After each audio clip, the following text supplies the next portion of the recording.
ಇತ್ತೀಚಿನ ಸಂಚಿಕೆಗಳನ್ನು ಜಾಹೀರಾತಿನ ಕಿರಿಕಿರಿ ಇಲ್ಲದೆ ನೋಡಿ.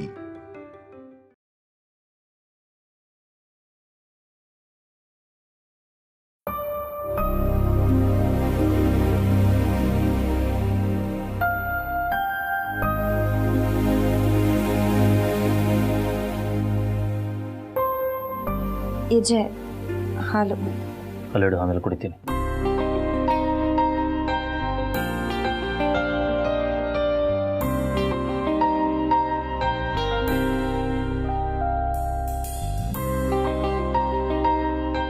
ಏನಾರ ಕೇಳೋದಿದ್ರೆ ಕೇಳು, ನಿಂತ್ಕೊಂಡು ಮನಸ್ಸಲ್ಲೇ ಲೆಕ್ಕಾಚಾರ ಹಾಕ್ಬೇಡ. ಎಷ್ಟು ಸಲ ಹೇಳಿದ್ದೀನಿ, ಏನಾರ ಮಾತಾಡೋದಿದ್ರೆ ನೇರವಾಗಿ ಬಂದು ಮಾತಾಡು ಅಂತ. ಈಜೆ ನಿಮಗೆ ಹೇಗೆ ಗೊತ್ತಾಯ್ತು? ಇದನ್ನು ಕೇಳಬೇಕಿತ್ತಾ? ಇಲ್ಲ ಇಲ್ಲ ಇಲ್ಲ, ಬೇರೆನೇ ಕೇಳಬೇಕಿತ್ತು, ಅದನ್ನೇ ಕೇಳ್ತೀನಿ. ಈಜೆ ನೀವು ಹಾಗೆ ಇಮ್ಯಾಜಿನೇಷನ್ ಮಾಡ್ಕೊಳ್ಳಿ, ನಾವು ಯಾರಿಗಾದ್ರೂ ಹರ್ಟ್ ಮಾಡಿದ್ರೆ ಅದು ತಪ್ಪಾಗುತ್ತಾ? ಅಫ್ಕೋರ್ಸ್, ಯಾರೇ ಆಗಲಿ ವಿನಾಕಾರಣ ನೋವು ಕೊಡೋ ಅಧಿಕಾರ ಯಾರಿಗೂ ಇರಲ್ಲ. ಅಲ್ಲ, ನನ್ನ ಡೌಟ್ ಇನ್ನೂ ಪೂರ್ತಿಯಾಗಿ ನೀವು ಕೇಳೇ ಇಲ್ಲ ಈಜೆ. ನಾವು ನೋಯಿಸೋದಕ್ಕೂ ಒಂದು ರೀಸನ್ ಇರುತ್ತೆ, ಅವರಿಂದ ನಮಗೇನೋ ತೊಂದರೆ ಆಗುತ್ತೆ ಅನ್ನೋ ಭಯ ಇರುತ್ತೆ. ಅದಕ್ಕೆ ನೋಯಿಸಿದ್ರೆ ಸರಿನೋ ತಪ್ಪ ಅಂತ ಇಲ್ಲ, ನಮಗೆ ತೊಂದರೆ ಆಗ್ತಾ ಇದೆ ಅಂದರೆ ಅದಕ್ಕೆ ಕಾರಣ ಏನು ಅಂತ ಹುಡುಕಿ ಅದರ ವಿರುದ್ಧವಾಗಿ ಫೈಟ್ ಮಾಡಿ ಗೆಲ್ಲಬೇಕು. ಅದನ್ನು ಗೆದ್ದು ನಮಗೆ ಯಾರು ತೊಂದರೆ ಕೊಡ್ತಾ ಇರ್ತಾರೋ ಅವ್ರ ವಿರುದ್ಧ ಗೆದ್ದು ನಿಲ್ಲಬೇಕು.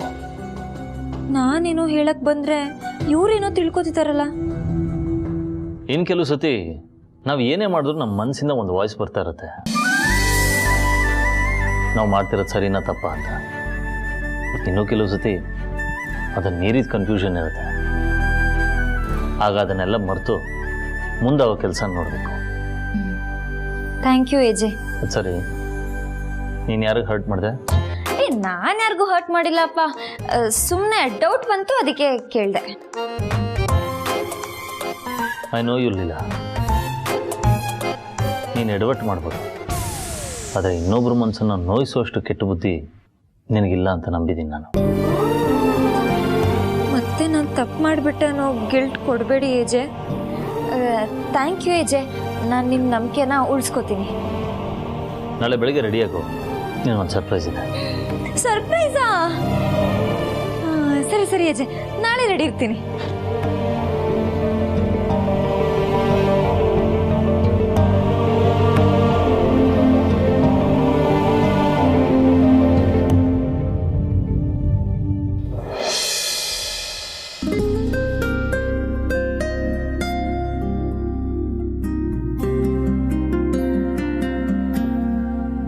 ನೀನು ಹೋಗ್ತಿರು, ನಾನು ಬರ್ತೀನಿ ಅಂದ್ರು ಬರಲೇ ಇಲ್ಲ. ಅದೇನೋ ಸರ್ಪ್ರೈಸ್ ಬೇರೆ ಕೊಡ್ತಾರಂತೆ.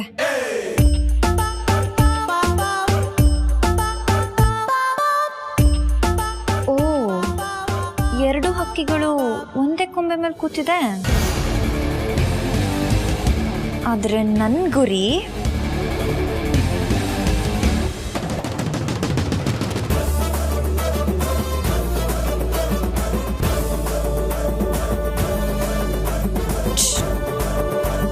ಈ ಹಕ್ಕಿ ಮೇಲೆ.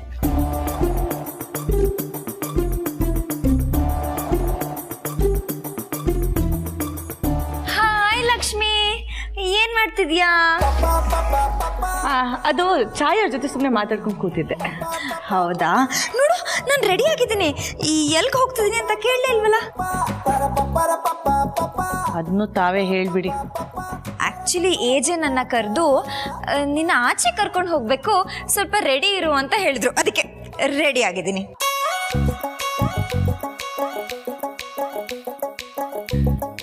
ಲಕ್ಷ್ಮಿ, ಯಾಕೆ ಅಂತ ಕೇಳಲ್ವಾ? ಸರಿ, ಯಾಕೆ? ಛೇ, ಹೋಗಿಪ್ಪ, ನಂಗೆ ನಾಚಿಕೆ ಆಗುತ್ತೆ.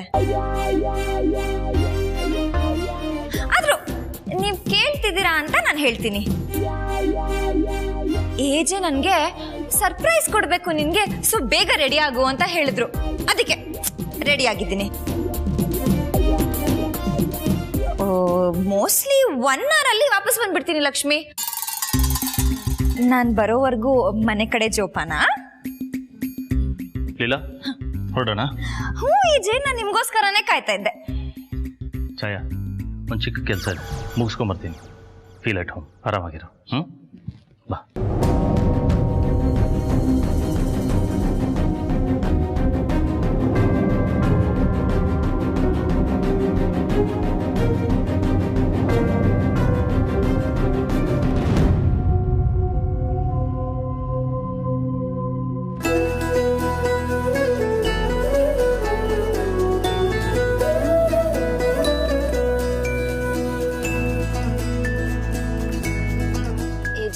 ನಾನು ಆಗ್ಲಿಂದ ಕೇಳ್ತಾ ಇದ್ದೀನಿ, ನನ್ನ ಎಲ್ಲಿ ಕರ್ಕೊಂಡು ಹೋಗ್ತಾ ಇದ್ದೀರಾ? ಸರ್ಪ್ರೈಸ್ ಅಂತ ಹೇಳಿದ್ನಲ್ಲ. ಏನ್ ಸರ್ಪ್ರೈಸು? ಇದು ನಮ್ಮ ಮನೆಗೆ ಹೋಗೋ ದಾರಿ ಅಂತ ನಂಗೆ ಗೊತ್ತು. ಹೌದಾ? ಸರಿ, ಹಾಗಾದ್ರೆ ಅಲ್ಲಿಗೆ ಹೋಗೋಣ. ಏನ್ ಹೇಳ್ತಿದ್ದೀರಾ?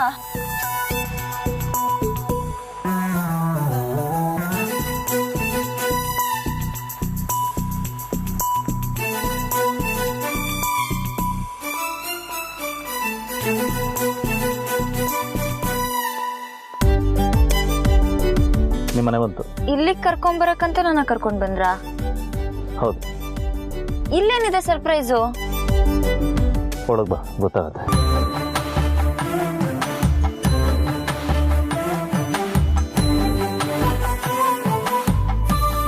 ಅಂದ್ರೆ ಅಪ್ಪ ಅಮ್ಮ ಚುಕ್ಕಿನ ನಮ್ಮನೆಗೆ ಹಬ್ಬ ಮಾಡಕ್ ಕರ್ಕೊಂಡು ಹೋಗ್ತಾ ಇದೀವಾ? ಎಲ್ಲ ಇಲ್ಲೇ ಹೇಳ್ಬೇಕಾ? ಬಾ ಒಳಗೆ. ಏಜೆ, ನನ್ನ ಕಣ್ಣಿಗೆ ಕಾಡಿಗೆ ಹಚ್ಚುವಾಗ ನನ್ನ ಕಣ್ಣು ಚುಚ್ಚಿದ್ರೆ ನಾನು ತಡ್ಕೊಂಡ್ಬಿಡ್ತೀನಿ. ಆದರೆ ಈ ಥರ ಸರ್ಪ್ರೈಸ್ ಎಲ್ಲ ತಡ್ಕೊಳಕ್ಕಾಗಲ್ಲ. ಪ್ಲೀಸ್ ಹೇಳಿ ಏಜೆ. ಒಳಗೆ ಬಾ, ಗೊತ್ತಾಗುತ್ತೆ.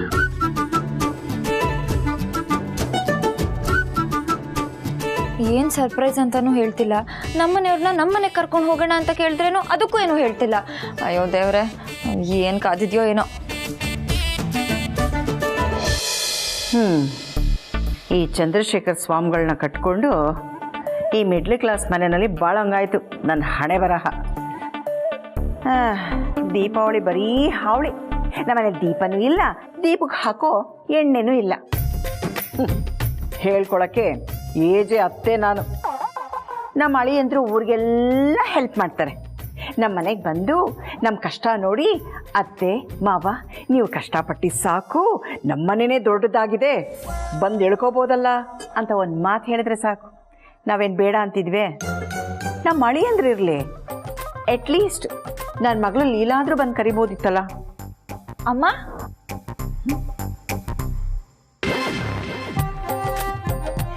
ಬರೀ ಭ್ರಮೆನೇ ಆಗೋಯ್ತು ನನಗೆ.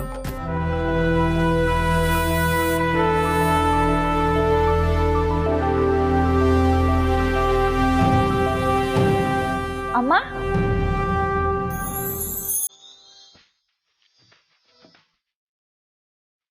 ಏನೇ ಕೌಸಲ್ಯ, ಮಗಳು ಅಳಿಯನ ಬಗ್ಗೆ ಯೋಚನೆ ಮಾಡಿ ಮಾಡಿ ಕಣ್ಬಿಟ್ರು ಅವರೇ ಮುಂದೆ ಬಂದು ನಿಂತಂಗಾಗುತ್ತಲ್ಲ.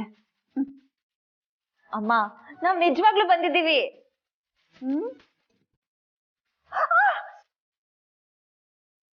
ಹೌದು, ನಿಜವಾಗ್ಲೂ ಬಂದಿದ್ದಾರೆ. ಅಳಿಯದ್ರೆ ನೀನಾ? ನಾನು ನಿಮ್ಮಿಬ್ಬರ ಬಗ್ಗೆನೇ ಯೋಚನೆ ಮಾಡ್ತಿದ್ನಲ್ಲ, ನೀವು ಬಂದಿದ್ದು ಸಡನ್ನಾಗಿ ಗೊತ್ತಾಗ್ಲಿಲ್ಲ ನನಗೆ. ಬನ್ನಿ ಬನ್ನಿ ಒಳಗಡೆ ಬನ್ನಿ. ಅಯ್ಯೋ ಎಷ್ಟು ಖುಷಿ ಆಗ್ತಿದೆ ಪದಕ್ಕೆ. ಕೂತ್ಕೊಳ್ಳಿ ಅಳಿಯಂದ್ರೆ. ಅಳಿಯಂದ್ರೆ ಆ್ಯಕ್ಚುಲಿ ನಾನು ಚಂದ್ರಶೇಖರ್ ಸ್ವಾಮಿಗಳು ನಮ್ಮ ಯಜಮಾನರು ನಿಮ್ಮ ಮನೆಗೆ ಬಂದು ನಿಮ್ಮನ್ನ ದೀಪಾವಳಿಗೆ ಇನ್ವೈಟ್ ಮಾಡಬೇಕು ಅಂತ ಅಂದ್ಕೊಂಡಿದ್ವಿ. ಅಷ್ಟರಲ್ಲಿ ನೀವೇ ಬಂದ್ಬಿಟ್ರಿ. ನನಗದು ತುಂಬ ಖುಷಿ ಆಗ್ತಿದೆ ಅಲ್ವೇ? ಬರೋದನ್ನ ನೀನಾದರೂ ಹೇಳ್ಬಾರ್ದಾ? ಅಮ್ಮ, ಇವ್ರು ನನಗಿಲ್ಲಿ ಕರ್ಕೊಂಡು ಬರೋದು ನನಗೆ ಗೊತ್ತಿರಲಿಲ್ಲ ಅಮ್ಮ, ಈಗಲೇ ಗೊತ್ತಾಗಿದ್ದು. ಏನೇ ಹೀಗಂತೀಯ? ನಮ್ಮ ಅಳಿಯಂದ್ರೇನು ಆ ಮಂಜುಳನ ಅಳಿಯಂತಾರನ್ನ? ಅಯ್ಯಪ್ಪ ಮಾತು ಜಾಸ್ತಿ, ಕೆಲಸ ಕಡಿಮೆ. ಆದರೆ ನಮ್ಮ ಅಳಿಯಂದ್ರು ಕೆಲಸ ಜಾಸ್ತಿ, ಮಾತು ತುಂಬ ಕಡಿಮೆ. ಅಯ್ಯೋ ಅಮ್ಮ, ಯಾಕೆ ಓವರ್ ಬಿಲ್ಡಪ್ ಕೊಡ್ತಾ ಇದ್ದಾಳೆ? ಅಮ್ಮ, ಚುಕ್ಕಿಯಲ್ಲಿ ಅವಳು ಮಾಡಿ ಮೇಲೆ ಎಲ್ಲೋ ಇರಬೇಕು ಕಣೆ. ನೀನು ಬಂದಿದ್ಯಾ ಅಂತ ಗೊತ್ತಿದ್ದಿದ್ರೆ ಕುಣ್ಕೊಂಡು ಓಡ್ ಬಂದ್ಬಿಟ್ಟಿರೋಳು. ಸರಿ, ನೀವು ಮಾತಾಡ್ತಾ ಇರಿ. ಏಜೆ, ಒಂದು ನಿಮಿಷ ಬಂದೆ.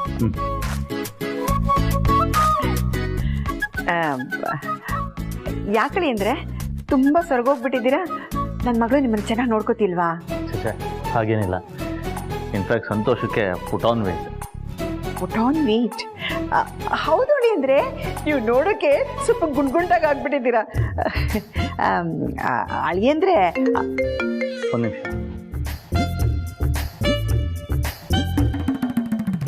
ಹಲೋ. ಹಾಂ, ನೀವು ಮಾತಾಡ್ತಾ ಇರಿ, ಒಂದು ನಿಮಿಷ ಕಾಫಿ ತೊಗೊಂಡು ಬರ್ತೀನಿ. ಹಾಂ ಹಾಂ, ಹೇಳಿ.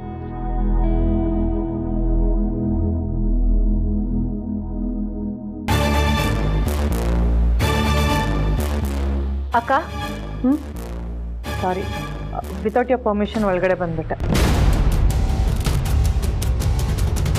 ಇದೇನು ಲಕ್ಷ್ಮಿ, ಯಾರೋ ಗೊತ್ತಿಲ್ಲದೆ ಇರೋರು ಮನೆಗೆ ಹೋದಾಗ ಪರ್ಮಿಷನ್ ಕೇಳ್ತೀವಲ್ಲ, ಆ ಥರ ಕೇಳ್ತಾ ಇದೆಯಾ?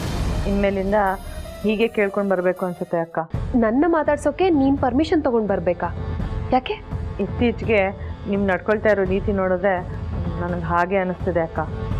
ನಾನು ನಡ್ಕೊಳ್ತಿರೋ ರೀತಿನ ಏನು ಹೇಳ್ತಿದ್ಯಾ ಲಕ್ಷ್ಮಿ? ನನಗೆಲ್ಲ ಗೊತ್ತು ಅಕ್ಕ. ಇತ್ತೀಚೆಗೆ ನೀವು ನಮ್ಮ ಜೊತೆ ಸೇರ್ತಾನೇ ಇಲ್ಲ. ನಾವೇ ಮಾತಾಡ್ಸಿದ್ರೆ ಮಾತ್ರ ಮಾತಾಡ್ತೀರಾ, ಇಲ್ಲಾಂದರೆ ನಮ್ಮನ್ನು ತಿರುಗು ಕೂಡ ನೋಡಲ್ಲ. ಯಾಕಕ್ಕ? ನಾವೇನಾದ್ರು ತಪ್ಪು ಮಾಡಿದ್ದೀವಾ? ಹೇಳಿ. ಲಕ್ಷ್ಮಿ, ಸುಮ್ಮನೆ ನೀನಾಗಿ ನೀನೇ ಏನೇನೋ ಕಲ್ಪನೆ ಮಾಡ್ಕೋಬೇಡ. ನೀನು ಅನ್ಕೊಂಡ ಹಾಗೆ ಏನೂ ಇಲ್ಲ. ಮತ್ತ್ಯಾಕೆ ನಮ್ಮನ್ನು ಅವಾಯ್ಡ್ ಮಾಡ್ತಿದ್ದೀರಾ? ಓ, ಮನೇಲಿ ಜನ ಜಾಸ್ತಿ ಆದರು ಅಂತ ನಮ್ಮ ಕಡೆ ನೋಡ್ತಿಲ್ವಾ ನೀವು? ಈ ಮನೆಗೆ ಎಷ್ಟು ಜನ ಬಂದರೂ ಕಮ್ಮಿನೇ ಲಕ್ಷ್ಮಿ. ನಾನು ಯಾಕೆ ನಿಮ್ಮನ್ನು ಅವಾಯ್ಡ್ ಮಾಡಲಿ? ಏನೋ ಅಪ್ಪ, ನೀವು ನನಗೆ ಬೇರೆಯವ್ರ ಥರ ಫೀಲ್ ಆಗ್ತಿದ್ದೀರಾ. ನೋಡಿ, ನಮ್ಮಲ್ಲಿ ಕೋಪ ಇದ್ದರೆ ಹೇಳಿ, ತಿದ್ಕೋತೀವಿ. ಆದರೆ ಒಂದೇ ಮನೇಲಿ ಇದ್ಕೊಂಡು ದೂರದವ್ರ ಥರ ಇರಬೇಡಿ ಪ್ಲೀಸ್ ಅಕ್ಕ. ಲಕ್ಷ್ಮಿ, ನನ್ನ ಮಾತು ಕೇಳು. ಇಲ್ಲೋಡು, ನಾನು ನಿಮ್ಮನ್ನು ಅವಾಯ್ಡು ಮಾಡ್ತಾ ಇಲ್ಲ, ನಿಮ್ಮ ಮೇಲೆ ಕೋಪನೂ ಮಾಡ್ಕೊಂಡಿಲ್ಲ. ಇದೆಲ್ಲ ನಿನಗನ್ನಿಸ್ತಾ ಇದೆ ಅಷ್ಟೆ. ಕೆಲಸ ಜಾಸ್ತಿ ಇದ್ದಿದ್ರಿಂದ ನಿಮ್ಮ ಜೊತೆ ಜಾಸ್ತಿ ಟೈಮ್ ಸ್ಪೆಂಡ್ ಮಾಡೋಕ್ಕಾಗದೇ ಇರ್ಬೋದು. ಅದು ಬಿಟ್ಟರೆ ಬೇರೆ ಯಾವ ರೀಸನ್ನೂ ಇಲ್ಲ. ಅರ್ಥ ಆಯ್ತಾ? ಸರಿ ಅಕ್ಕ, ನಾನೇನಾದರೂ ಜಾಸ್ತಿ ಮಾತಾಡಿದರೆ ಐ ಆಮ್ ಸಾರಿ.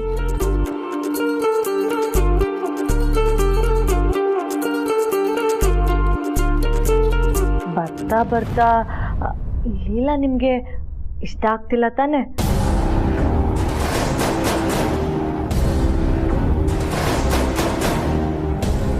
ಏನಿಲ್ಲ ಅಕ್ಕ, ಹಾಗೆ ಕೇಳಬೇಕು ಅನ್ನಿಸ್ತು, ಕೇಳಿದೆ.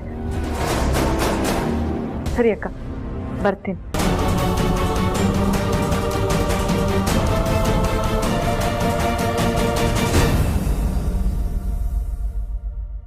ದೀಪಾವಳಿ ದೀಪಾವಳಿ ಗೋವಿಂದ ಲೀಲಾವಳಿ, ಅಳಿಯ ಮಗನಾದನು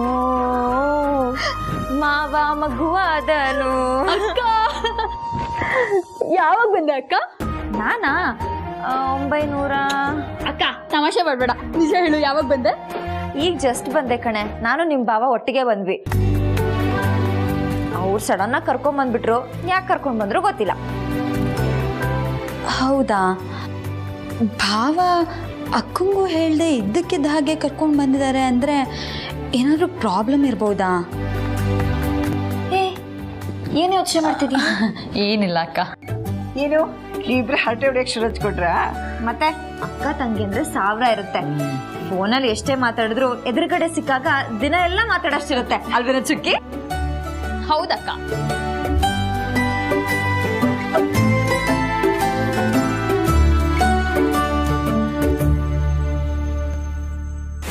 ಇವರಿಬ್ರು ಇಲ್ಲೇ ಮಾತಾಡ್ಕೊಂಡಿದ್ರೆ ನಾನು ಹೋಗಿ ಅಳಿಯಂದ್ರ ಹತ್ರ ಮದುವೆ ವಿಷಯ ಮಾತಾಡ್ಬೋದು. ಅದೇ ಒಳ್ಳೇದು. ಅಬ್ಬ, ಈ ಗ್ಯಾಪಲ್ಲಿ ಅಳಿಯಂದ್ರ ಹತ್ರ ಏನು ಬೇಕೋ ಎಲ್ಲ ಕೇಳ್ಬಿಡ್ಬೋದು. ಇಲ್ಲ ಅಂದರೆ ನನ್ನ ಮೇಲೆ ಇವರಿಬ್ರು ಎಗ್ರೆ ಬೀಳ್ತಾರೆ. ಸರಿ ಸರಿ, ನೀವಿಬ್ರು ಆರಾಮಾಗಿ ನಿಧಾನವಾಗಿ ಜಾಸ್ತಿ ಮಾತಾಡ್ಕೊಂಡು ಕೂತೀರಿ. ನಾನು ಮಧ್ಯದಲ್ಲಿ ಬಂದು ಡಿಸ್ಟರ್ಬ್ ಮಾಡಲ್ಲ ನಿಮಗೆ, ಸರಿನಾ? ನಾನು ಹೇಳಿದ್ರ ಬಗ್ಗೆ ಏನು ಯೋಚನೆ ಮಾಡಿದ್ರಿ? ಯಾವುದ್ರ ಬಗ್ಗೆ? ನನಗೆ ಈ ಮನೇಲಿ ಇರೋಕ್ಕಾಗ್ತಿಲ್ಲ. ಉಸಿರು ಕಟ್ಟಾಗ ಆಗ್ತಾ ಇದೆ. ಯಾವಾಗ ಈ ಮನೆಯಿಂದ ಕರ್ಕೊಂಡು ಹೋಗ್ತೀರಾ? ನೋಡು ಜಯ, ನಾನು ಈ ಮನೆಗೆ ಬಂದಿರೋದೇ ಒಂದು ರೀಸನ್ ಇಟ್ಕೊಂಡು. ನಾನು ಅಂದ್ಕೊಂಡಿರೋದಾಗೋವರೆಗೂ ನಾನು ಇಲ್ಲೇ ಇರಬೇಕು. ನಿನ್ನನ್ನು ಹೋಗೋಕೆ ಬಿಡಲ್ಲ. ನಾವಿಲ್ಲೇ ಇರ್ತೀವಿ, ಇರಬೇಕು. ರೀ, ಒಂದು ನಿಮಿಷ ನನ್ನ ಮಾತು ಕೇಳಿ. ಕೇಳೋದೇನಿದ್ರು ನಿನ್ನ ಕೆಲಸ. ಇನ್ಯಾವತ್ತೂ ಈ ಮನೆ ಬಿಟ್ಟು ಹೋಗೋ ಮಾತಾಡಬೇಡ, ನನಗಿಷ್ಟ ಆಗಲ್ಲ. ಅದು ಹಾಗಲ್ಲ ರೀ. ಹಾಗೂ ಇಲ್ಲ, ಈಗೂ ಇಲ್ಲ. ಇಲ್ಲಿಂದ ಹೊರಗೆ ಹೋದರೆ ನೆಮ್ಮದಿಯಾಗಿರ್ಬೋದು ಅಂತ ನೀನು ಅಂದ್ಕೊಂಡಿದ್ಯಾ. ಆದರೆ ನಾನು ಅಂದ್ಕೊಂಡಿರೋ ಕೆಲಸ ಮುಗಿಯೋವರೆಗೂ ನನಗೆ ನಿದ್ದೆನೂ ಇಲ್ಲ, ನೆಮ್ಮದಿನೂ ಇಲ್ಲ. ನನ್ನ ಕೆಲಸ ಆಗಬೇಕು ಅಂದರೆ ನಾನು ಈ ಮನೇಲಿ ಇರಲೇಬೇಕು. ಯಾವತ್ತೂ ಹೊರಗೆ ಹೋಗೋ ಮಾತಾಡಬೇಡ.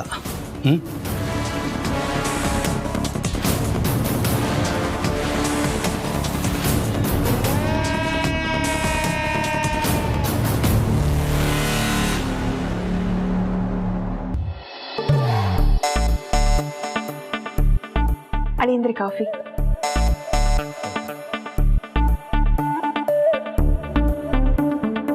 ಕೌಸಲ್ಯ, ಮೊದಲು ಜಾಗ್ ಹಾಕಿ ಆಮೇಲೆ ಏನು ಬೇಕು ಅದನ್ನು ಕೇಳಬಹುದು. ಅಳಿಯಂದ್ರೆ ಹೀಗೆ ಅಡುಗೆ ಆದಮೇಲೆ ನಮ್ಮ ಅಕ್ಕಪಕ್ಕದವರಿದ್ದಾರಲ್ಲ, ಮಂಜುಡ, ಶ್ರುತಿ, ಅವ್ರ ಜೊತೆ ಮಾತಾಡ್ತಾ ಕೂತಿರ್ಬೇಕಾದ್ರೆ ಅವರೆಲ್ಲ ಬರೀ ನಿಮಿಷನೇ ಮಾತಾಡ್ತಾರೆ. ಅಳಿಯಂದ್ರೆ ನನಗೆ ಎಷ್ಟು ಖುಷಿ ಆಗುತ್ತೆ ಗೊತ್ತಾ. ಏಜೆ ಮಾತು ಕೊಟ್ಟರೆ ಮುಗೀತು, ಅದನ್ನು ನೆರವೇರಿಸ್ತಾರೆ. ಏಜೆ ಅಂದರೆ ಕರ್ಣ, ಏಜೆ ಅಂದರೆ ನಾವು ಕೇಳಿದ್ ಕೊಡೋ ದೇವರು, ಹೀಗೆ ಏನೇನೇನೇನೋ ಮಾತಾಡ್ತಿರ್ತಾರೆ. ಹೇಳಿ ಅಂದರೆ ನಿಮ್ಮ ಬಗ್ಗೆ ಅದೆಲ್ಲ ಅವ್ರದ್ದು ದೊಡ್ಡತನ ಅಷ್ಟೇ. ನನ್ನ ಕೈಯಲ್ಲಿ ಎಷ್ಟಾಗುತ್ತೋ ಅಷ್ಟು ಮಾಡ್ತೀನಿ ಅಷ್ಟೇ. ನಿಮ್ಮ ಕೈಲಿ ಆಗದೆ ಇರೋದು ಏನಿದೆ ಹೇಳಿ ಅಂದರೆ, ನೀವು ಮನಸ್ಸು ಮಾಡಿದ್ರೆ ದೇವಸ್ಥಾನಕ್ಕೆ ಹೋಗೋಷ್ಟರಲ್ಲಿ ದೇವಲೋಕನೇ ಇಳಿಸ್ಬಿಟ್ಟಿರ್ತೀರ.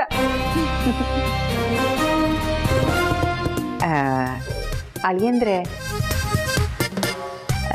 ರೇವತಿ ಮದುವೆ ಬಗ್ಗೆ ಏನು ಯೋಚನೆ ಮಾಡಿದ್ರಿ? ಇನ್ನೊಂದು ತಿಂಗಳಲ್ಲಿ ಎಲ್ಲ ಮಾಡಿ ಮುಗಿಸ್ಬಿಡ್ತೀನಿ ಅಂದ್ರಿ, ಅದಕ್ಕೆ ಕೇಳಿದೆ. ಹಾಂ, I am sorry. Actually Revathi ಮದುವೆ ವಿಚಾರ ಯೋಚನೆ ಮಾಡೋಕ್ಕೆ ಶುರು ಮಾಡಿದೆ ಅಷ್ಟರಲ್ಲಿ ಮನೇಲೇನೋ ಒಂದಷ್ಟು ಬದಲಾವಣೆಗಳಾಯಿತು. ಹಾಗಾಗಿ ಕಾನ್ಸಂಟ್ರೇಟ್ ಮಾಡೋಕ್ಕಾಗಲಿಲ್ಲ. ಬಟ್ ನೀವೇನು ಚಿಂತೆ ಮಾಡಿಬಿಡಿ, ರೇವತಿ ಮದುವೆ ಜವಾಬ್ದಾರಿ ನಂದು, ನಾನೇ ನಿಂತು ಮುಗಿಸ್ಕೊಡ್ತೀನಿ. ಅಳಿಯಂದ್ರೆ ನೀವು ತುಂಬ ಬ್ಯುಸಿ ಇರ್ತೀರಾ ಅಂತ ನನಗೆ ಗೊತ್ತು. ನಮ್ಮಿಂದ ನಿಮ್ಗೆ ಯಾಕೆ ತೊಂದರೆ? ಮದುವೆಗೆ ಎಷ್ಟಾಗುತ್ತೆ ಅಂತ ನೀವು ಅಷ್ಟು ಕೊಟ್ಬಿಟ್ರೆ ಒಂದಷ್ಟು ಹೆಚ್ಚು ಕಮ್ಮಿ ಆದರೂ ಪರವಾಗಿಲ್ಲ, ನಾವೇ ಓಡಾಡ್ಕೊಂಡು ಮದುವೆ ಮಾಡಿಬಿಡ್ತೀವಿ. ನಿಮಗೆ ಆ ತೊಂದರೆನೇ ಬೇಡ. ನಾನು ಅವತ್ತು ಹೇಳಿದಾಗೆ ರೇವತಿ ಕನ್ಯಾದಾನ ಮಾಡೋದಷ್ಟೇ ನಿಮ್ಮ ಕೆಲಸ ಇರುತ್ತೆ. ಮಿಕ್ಕಿದೆಲ್ಲ ಜವಾಬ್ದಾರಿ ನನ್ನ. ಅಯ್ಯೋ ಈಶ್ವರ, ಈಗಾಗಲೇ ತಡ ಆಗೋಗಿದೆ. ಹೇಗೋ ಒಂಚೂರು ವರ್ಕೌಟ್ ಮಾಡ್ಕೊಂಡು ಬಿಡೋಣ ಅಂದ್ಕೊಂಡ್ರೆ ಅದಕ್ಕೂ ಬಿಡ್ತಿಲ್ವಲ್ಲ.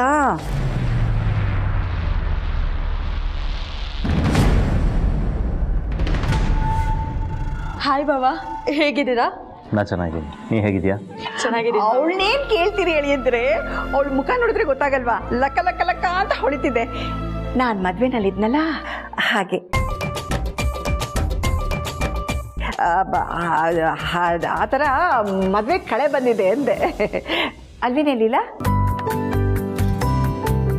ಹೌದು ಅಮ್ಮ, ನೋಡು ಅವಳ ಮುಖ ಎಷ್ಟು ನಾಚ್ಕೋತಾ ಇದ್ದಾಳೆ. ಅಕ್ಕ ನೀನು ಸುಮ್ಮನಿರು, ನಾನೇನು ನಾಚ್ಕೋತಿಲ್ಲ. ಬಾವ ನೀವೇ ಹೇಳಿ, ನಾನು ನಾಚ್ಕೋತಿದ್ದೀನಾ? ಅದ್ರಲ್ಲಿ ತಪ್ಪೇನೂ ಇಲ್ಲ ರೇವತಿ. ಹೆಣ್ಮಕ್ಳು ಹುಟ್ಟಿದಾಗಿಂದ ಪಡ್ಕೊಂಬರೋ ಒಂದು ಒಡವೆ ಅಂದರೆ ಅದು ನಾಚಿಕೆ. ಅದು ಮದುವೆ ಸಮಯ ಅಂದರೆ ಇಟ್ಸ್ ಕ್ವೈಟ್ ಆಬ್ವಿಯಸ್. ಆಹಾ, ಎಂತ ಮುತ್ತಂತ ಮಾತಾಡಿದ್ರಿ ಹೇಳಿ ಅಂದರೆ ಅದು. ನಾ ಹೊರಡ್ತೀನಿ. ಏಜೆ ಎಲ್ಲಿಗೆ? ಹೇಳ್ತೀನಿ. ಈ ಸಲ ದೀಪಾವಳಿನ ನೀನು ನಿಮ್ಮ ಮನೆಯವ್ರ ಜೊತೆನೇ ಆಚರಿಸ್ತೀಯ. That's the surprise. ಹೌದಾ ಏಜೆ? ನಂಗೆ ಗೊತ್ತಿತ್ತು ನೀವು ಚೆನ್ನಾಗಿರೋ ಸರ್ಪ್ರೈಸೇ ಕೊಡ್ತೀರಾ ಅಂತ. ಆದ್ರೆ ಅಪ್ಪ ಅಮ್ಮ ಚುಕ್ಕಿನ ನಮ್ಮ ಮನೇಲಿ ಕರ್ಕೊಂಡು ಹೋಗಿ ಅಲ್ಲಿ ಹಬ್ಬ ಮಾಡ್ತೀವೇನೋ ಅಂತ ಅನ್ಕೊಂಡಿದ್ದೆ. ಬಟ್ ಈ ಐಡಿಯಾನು ಸೂಪರೇ. ಆದ್ರೆ ದುರ್ಗಾ ಲಕ್ಷ್ಮಿ ಸರು ಮಿಸ್ಸಿಂಗ್ ಏಜೆ, ಅವ್ರನ್ನೂ ಕರ್ಕೊಂಡ್ ಬಂದ್ಬಿಟ್ಟಿದ್ರೆ ಎಲ್ಲರೂ ಒಟ್ಟಿಗೆ ಹಬ್ಬ ಸೆಲೆಬ್ರೇಟ್ ಮಾಡ್ಬೋದಿತ್ತು. ಬಟ್ ಈಗಲೂ ಟೈಮ್ ಇರಿಲ್ಲ. ಹೋಗ್ಬಿಟ್ಟು ಕರ್ಕೊಂಬಂದ್ಬಿಡೋಣ. ಇಲ್ಲ, ರಿಲ್ಯಾಕ್ಸ್. ನಾವು ಯಾರೂ ಇಲ್ಲಿಗೆ ಬರ್ತಾ ಇಲ್ಲ. ನೀನೊಬ್ಬಳೇ ಇಲ್ಲಿದ್ದು ದೀಪಾವಳಿ ಆಚರಿಸ್ತೀಯ.